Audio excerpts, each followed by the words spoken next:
கலைஞர் ஐயா வந்து எனக்கு ஒரு பெரிய சப்போர்ட்டாக இருந்தார் அந்த நேரத்தில். என்னன்னா எனக்கு ஒரு 15 லட்சம் கொடுத்தாரு. அது எங்கள் குடும்பத்தில் வந்து அந்த நேரத்தில் உள்ள கஷ்டத்துலேருந்து அதுலேருந்து மேலே கொண்டு வரதுக்கு ஒரு பெரிய உதவியாக இருந்துச்சு. மெடல் பார்த்ததுமே ஃபஸ்ட்டு நான் போகிறேன், அவர் பேப்பர் படிச்சுட்டு இருக்காரு, ஹிந்து பேப்பர் படிச்சுட்டு இருக்காரு. படிச்சுட்டு இதுக்கு முன்னாடி நீ ஸ்ரீலங்கா போயிருக்கியா அப்படின்னாரு. ஆமாங்க ஐயா போயிருக்கேன். அங்கே என்ன மெடல் பண்ண? இங்கே 2 தங்கம் 1 வெள்ளி வாங்கினேன் ஐயா அப்படின்னு. சரி அப்போ அந்த பிரச்சனை வந்துச்சு அவனுக்கு அப்படின்னாரு. இல்லைங்க ஐயா வரல அப்படின்னு. இப்போ மட்டும் அப்படி சொல்கிறான் அவன், இந்த மெடல் எவன் கேட்டாலும் கொடுக்கக்கூடாது, நான் சொல்கிறேன் நீ தான் வச்சுக்கணும் அப்படின்னாரு.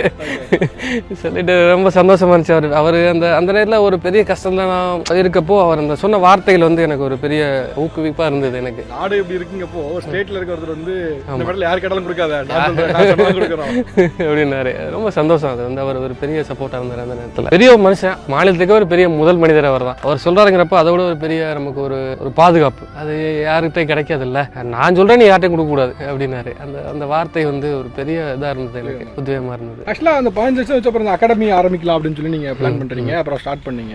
அந்த 15 லட்சம் அந்த நேரத்தில் போதுமானதாக இருந்தால் ஒரு அகாடமிங்கப்போ ஆட்டில் சேர உங்களுக்கு நிறைய எக்யூப்மெண்ட் நிறைய அது போதுமானதாக இருந்தால் ஏன்னா உங்களுக்கான தேவைகளை பூர்த்தி பண்ணணும், எல்லாமே அதில் தான் பண்ணிட்டோம். வீடு பார்க்கணும், ஸ்போர்ட்ஸில் நம்ம விட்ட இடத்த பிடிக்கணும், ரெண்டுமே நம்ம பார்க்க வேண்டியிருந்தது. அகாடமிக்காண்டி நானும் செலவு பண்ணேன். அதில் ஒரு பெரிய ரிசல்ட் நமக்கு வரல, ஒரு பெரிய ஃபீட்பேக் நமக்கு கிடைக்கல. அதையும் நம்ம விட்டுட்டு மறுபடி வீட்டையும் பார்த்தாலும் ஒரு 3 தங்கச்சிங்கிறப்ப அடுத்து அவங்கள நம்ம கரை சேர்க்க வேண்டிய ஒரு கட்டாயத்தில் இருக்கும். உங்களை படிக்க வைக்கணும், அதுக்கப்புறம் உங்களுக்கு கல்யாணம் பண்ணி கொடுக்கணும். அந்த வேலையெல்லாம் நம்ம மேலே இருக்குது. நம்ம தான் வீட்டில், நான் தான் முத பிள்ளை.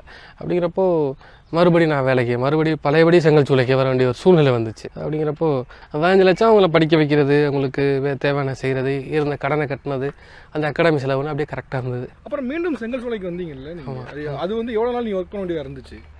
ஒரு வருஷம் நான் அதில் வேலை பார்த்தேன். செங்கல் சூளையில் 1 வருஷம் வேலை பார்த்தேன். பார்த்துட்டு மறுபடி அந்த டிவிலெலாம் அந்த நியூஸ் வந்ததுக்கப்புறம் பார்த்துட்டு மத்திய அரசாங்கம் வந்து சாந்தி படித்து முடித்ததை வேலை கொடுக்குறோம் அப்படின்னாங்க. சரின்ட்டு நான் போயிட்டு காங்கிரஸ் கவர்மெண்ட்டில் போயிட்டு பெங்களூரில் NIS, அதுக்கு முன்னாடி 1 வருஷம் நான் சென்னையில் வேலை பார்த்தேன். ஒரு NGOவில் போயிட்டு வேலை பார்த்து 1 year வேலை பார்த்துட்டு அதுக்கப்புறம் படிக்க போனேன் பெங்களூருக்கு. படித்து முடிகிறப்ப கரெக்டாக அரசாங்கம் மாறிடுச்சு, மத்திய அரசாங்கம்.